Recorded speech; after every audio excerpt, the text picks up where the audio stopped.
Well, poverty plays a big role in it because these parents just look for, they live on less than $1 a day. Sometimes they don't obviously they don't have 3 square meals, and so anyone who's willing to give them 20,000 naira for their daughter, or as low as 5,000 naira for their daughter's hand in marriage, they give, they quickly say take, and they will even pray, oh, I have another daughter if you know someone that wants her, and so the girls feel guilty because if they don't do that, they'll feel, the fathers could say, you don't want to help the family, it's your responsibility, but she's just a child. And so poverty really plays a lot, and ignorance as well, because the men don't want to go out and work.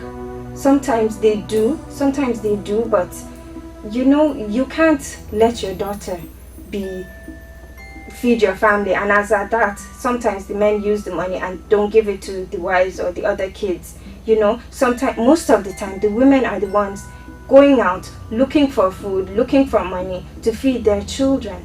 So if we empower the mothers can take a stand and stand up to their husbands and say, no, this is not going to happen to my daughter, I'm not going to give her out in marriage.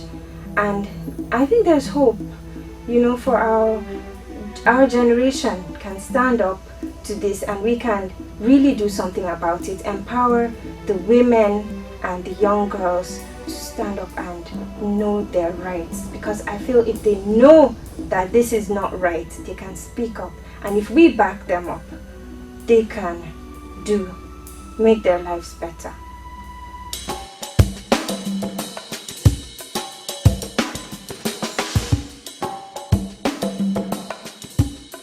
Senator, who has 4 wives, including his new Egyptian bride, whose age he won't confirm and who is currently in school in Cairo, argues the law banning marrying under 18s is not only un-Islamic but unconstitutional.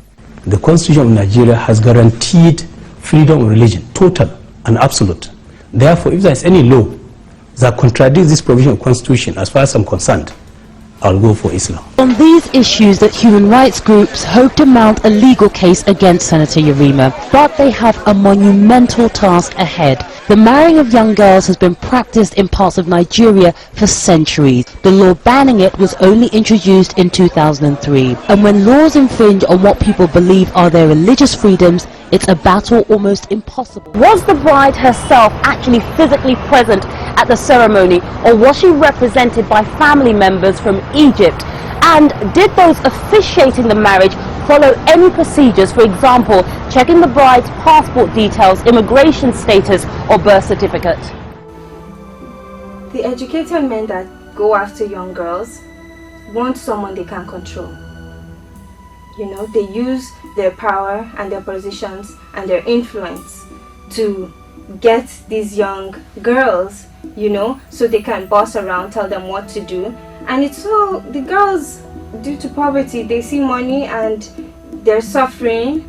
Their parents can't afford to give them probably a decent meal, So these men use their stance in the society to do what they want, and they feel these young girls are fresh, they don't know anything, we can control them, we can tell them what to do, and to do these kind of things, which isn't right.